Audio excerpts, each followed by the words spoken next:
The war in Ukraine has not only caused devastation and loss of life within the country's borders, but has also ignited a war of words on the international stage. At the heart of this verbal conflict lie Ukrainian President Volodymyr Zelenskyy and former US President Donald Trump. Their recent exchange of barbs has further strained the already fraught relationship between the United States and Ukraine, casting a shadow over the prospects for peace and stability in the region. Zelenskyy, leading a nation grappling with the realities of a brutal invasion, has accused Trump of being influenced by Russian disinformation. This accusation stems from Trump's controversial remarks about Zelenskyy's leadership and Ukraine's role in the ongoing conflict. Trump, known for his unconventional and often incendiary rhetoric, has not held back in his criticism of Zelenskyy.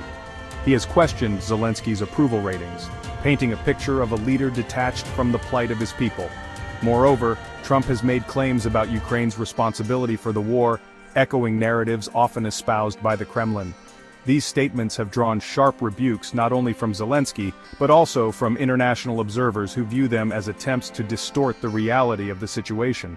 The war of words between Zelenskyy and Trump highlights the deep divisions that have emerged in the international community regarding the conflict in Ukraine.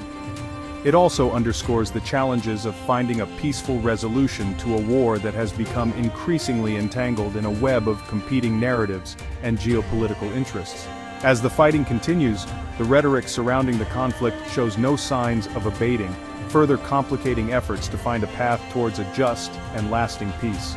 The verbal sparring between these two influential figures has far-reaching consequences. It risks undermining international support for Ukraine at a time when unity and resolve are paramount. Moreover, it fuels polarization within the United States, hindering efforts to forge a cohesive foreign policy approach to the crisis. Donald Trump's pronouncements on the Ukraine conflict have been marked by a series of assertions that have been widely contested and debunked.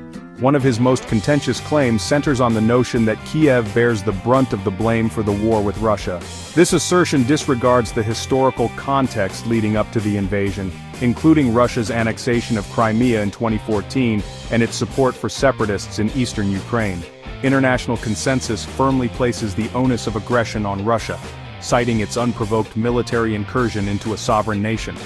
Furthermore, Trump has made misleading statements regarding Zelenskyy's approval ratings, alleging a staggeringly low level of public support for the Ukrainian leader. These figures have been disputed by independent polling data, which paints a more nuanced picture of public sentiment in Ukraine. While the war has undoubtedly placed a strain on Zelenskyy's popularity, suggesting that he has lost the backing of his people is a gross oversimplification.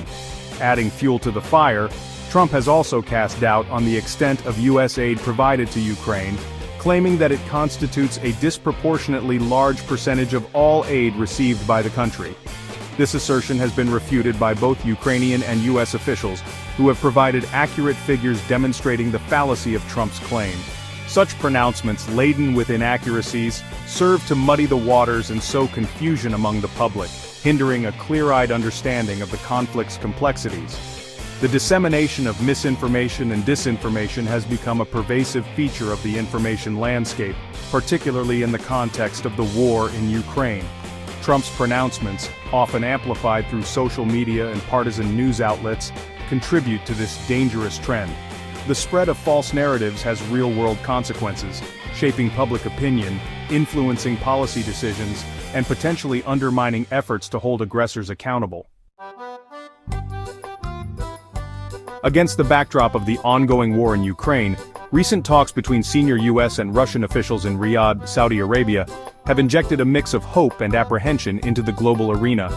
These discussions, aimed at exploring avenues for improving bilateral relations, ending the conflict in Ukraine, and potentially paving the way for a meeting between President Joe Biden and President Vladimir Putin, have been met with cautious optimism in some quarters, while others view them with skepticism and concern.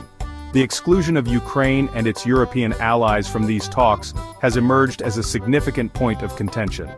Critics argue that sidelining key stakeholders in the conflict undermines the legitimacy and effectiveness of any potential agreements reached.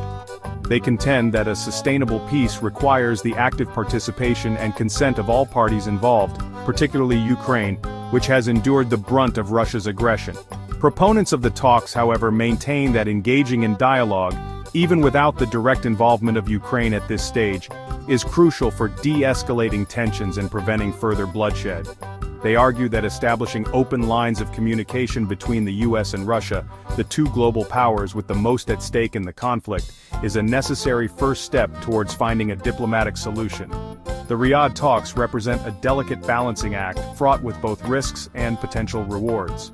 While the exclusion of Ukraine and its allies raises valid concerns about transparency and inclusivity, the potential for dialogue to pave the way for a ceasefire and eventual peace negotiations cannot be disregarded.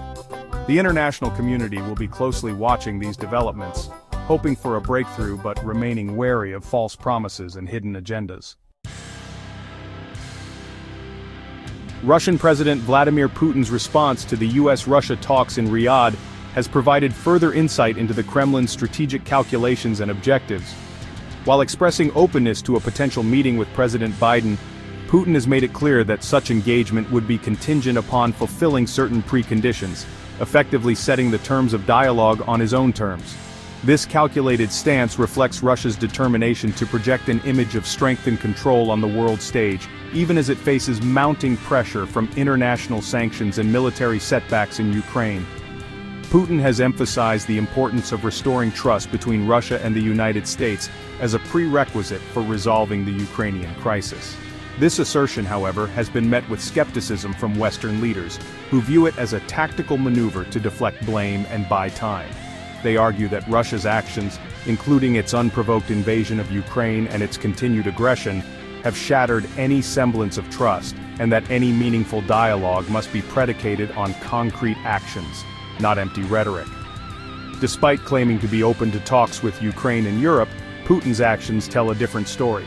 Russia's continued military offensive in Ukraine, coupled with its propaganda campaign aimed at discrediting the Ukrainian government and its Western allies, suggests that the Kremlin is not yet genuinely committed to seeking a peaceful resolution. Putin's willingness to engage in dialogue, while potentially offering a glimmer of hope, should not be mistaken for a genuine desire to end the conflict on terms acceptable to Ukraine and its allies. The Kremlin's insistence on dictating the terms of engagement, coupled with its continued aggression on the ground, suggests that Russia's primary objective remains to secure a military victory and advance its geopolitical interests, even if it comes at the expense of Ukrainian sovereignty and regional stability. In a world filled with diverse viewpoints, finding common ground can be a challenge, but perhaps it's not an impossible task. Could we build a bridge between conflicting perspectives? It's a question worth exploring as we navigate through the complexities of human interaction. By seeking understanding and fostering dialogue, we might just find that middle ground where different ideas can coexist harmoniously. In the face of an escalating conflict, the reality on the ground is becoming increasingly dire. Communities are being torn apart, and the human cost continues to rise. Families are displaced, and the infrastructure that once supported daily life is now in ruins. It's a grim reality that no one can ignore. For Ukraine, the dream of peace and stability seems increasingly distant. The hope for a swift resolution fades with each passing day. The nation's aspirations for a brighter future are overshadowed by the immediate challenges of survival and resilience. It's a distant dream, but one that still fuels the spirit of the Ukrainian people. The path to recovery is long and fraught with uncertainty. Rebuilding what has been lost will require immense effort, resources, and time. The journey ahead is daunting, but not impossible. It's a road that demands perseverance, unity, and unwavering determination. As the situation unfolds, the world watches with bated breath. The ripple effects of the conflict are felt far and wide, creating a global sense of unease. Nations are on edge, and the stakes have never been higher. It's a precarious moment in history, one that calls for careful navigation and collective action.